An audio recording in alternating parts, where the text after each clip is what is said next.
You've been a favorite share and like on Facebook and Twitter. I think Forbes did an article on you. You've been a guest blogger with Stanford. You seem to share an experience that's so common for folks and that they can really identify with. And you're not too shy to share your opinion either, which makes it easier. Yeah. Why'd you shoot the video? So basically, I had been in the hospital for 4 days with meningitis, and I wasn't getting very much sleep because I was on high doses of steroids. So I was really frustrated, and the doctors and the med students and the nurses and the lab people kept coming in at 5 or 6 in the morning. So I was just venting to my mom, and she asked if she could video it, and I said, sure. So then I didn't realize that it was going to be such a big problem with everybody else. I had never really noticed that everybody else was having the same problems I was. I've had a chance to kind of get to know you in preparation for today, but would you be willing to kind of share with the room what's been going on the last few years and why you've had so much involvement in the experience within healthcare? I have an autoimmune disease called juvenile dermatomyositis, and it's a vascular disease, and it affects the muscles in the skin mainly, and it makes me very tired, and I have a lot of pain, and I take 21 pills a day. I see 12 different doctors, and I go in monthly for 2 infusions. So over the years, I've had a lot of experience in the healthcare world.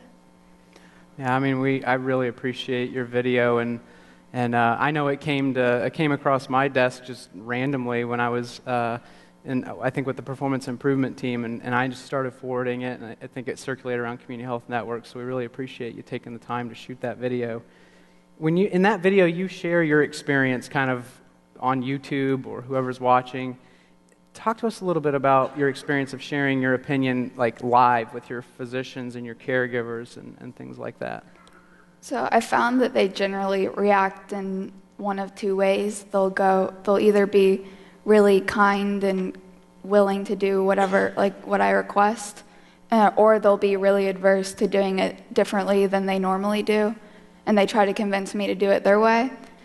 So I've had an example of I like to get my labs and my IV drawn separately, because I think it causes less pain for me because I don't have to wiggle it around in my arm. And I found they get a better sample and it doesn't clot as often. So one time after I asked for that, I heard the IV lady in the hallway talking to my nurse, and she said that I absolutely refused to let her draw the blood from the IV. So I thought that was strange because I thought it was a pretty simple request. How open have they been with you as you've shared kind of your feedback to, you say that it's kind of gone both ways, but has there been any surprises along the way other than the one you just raised about how people respond to you when you say, hey, this is what I'm actually wanting right now? I've gotten a lot of emails from different people, and they've been in probably 3 different categories. And it's been, one, they're either thanking me and they're thanking me for speaking up and giving patients a voice, or they're asking me for advice and they're thankful when I share my experiences and stories. Or I've even had a few emails where people have said that they realized that they needed to change their doctors because they felt like they weren't getting the care they wanted, or felt like their doctors weren't treating them how they wanted to be treated. When we were having lunch earlier, we were talking to you a little bit about the frequency of your treatments and things like that. Can you offer a little bit about that? So I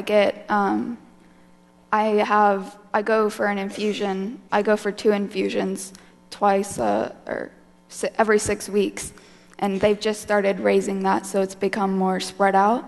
So I get it every 6 weeks, and it went from 4 to 5 to now I'm trying to 6, and that's been working pretty good so far. Good. A lot of coordination, when we were talking earlier about all the scheduling and things like that. So if we kind of zoom out of the inpatient room a little bit and talk about ambulatory settings and scheduling and lab tests and things like that, what sort of experiences have you had there? So I've had a lot of experiences have been I have some doctors' visits are not as good as others, and the one that I'm about to share is one that was particularly inconvenient and inefficient. So I've been having severe back pain recently, and after telling my rheumatologist about it, every visit, he finally ordered an x-ray, and once that came back normal, then he referred me to an orthopedic, and the orthopedic appointment took 2 weeks to schedule. That was the closest appointment. And it's hard to wait that long when you're in pain and you don't know what's happening. So when I got there, I had to do a stack of paperwork because even though I had to fill out a stack of paperwork even though I was already an existing patient. So then once I got into the actual room though, it seemed like they ignored all of the paperwork I just filled out and asked me the same exact questions over again. So I thought, well, what's the point of filling out stacks of paperwork if you're just going to ask me the same exact questions? And my dad had to take off work so he could drive me an hour to the appointment, wait for an hour at the visit, and then only have a 5-minute appointment with the doctor where he told me the test results were normal and he couldn't do anything else. I thought this could be covered easily in a quick 5-minute phone call rather than driving all the way to the appointment. Yeah. So. Yeah. And since doing the video that we just watched, you've been getting calls. You went to the Cleveland Clinic. Again, you did the guest writing for Stanford. You've been on the radio several times, kind of sharing your experience. And it's kind of created a bit of a brand for you, mm-hmm. with patient advocacy. And what's been cool when I looked through your website and different blog posts was you're starting to feature kind of what patient-centered looks like and what it doesn't look like. And what's neat about that is you're not just talking about the bad. You're showing and highlighting where things went really well. So what are some of those topics that you've covered kind of over the past few months? So sometimes when I'm in the hospital and I'm trying to sleep and I have a headache, I get light sensitive to the IV poles and the computer screen. So one of my nurses came up with a really simple idea of just putting a blanket over the IV pole. And you would think that would be kind of common sense, but the fact that she tried to come up with a way to help me and make me feel better and more comfortable, I was really appreciative of that, and I thought it was a really great way for her to accommodate your patient's needs. And there have also been when doctors talk directly to me instead of to my mom about me when I'm sitting right next to them. I really appreciate that because it makes me feel like a human and not an object. So there's also another one, the pharmacy where I get my bubble packs, or where I get my medications from, they come in individual bubble packs with the medication and the dosage and the date on the back. And I thought that idea was really a great thing to help patients organize all their medications, because if any of you have ever had multiple medications, it's a pain to fill up every pill box at the end of the week and remember to do that. So it's a great idea, and I've been less likely to miss my medications while I've been having those. And then there's also all of the beeping in the hospitals. Some nurses are really good about stopping the beeping when it happens, but then there are other really great nurses who go out of their way to make sure the beeping never starts and they're there on time. So that's really helpful, and it makes the hospital stay as pleasant as it possibly could be. So, yeah. Talk to us a little bit about a time when a caregiver kind of went out of their way. You were impressed by them. It was just like a wow moment for you as a patient. So there are a lot of good doctors out there, and my rheumatologist and his nurse really go out of their way to make sure the experience is as great as it could be. And he always goes out of his way to talk to me, not just about the medical stuff, but about how my life is doing and what I'm doing in school and stuff like that. So it seems like he's actually trying to care about me instead of just what the medical problem is, which is nice.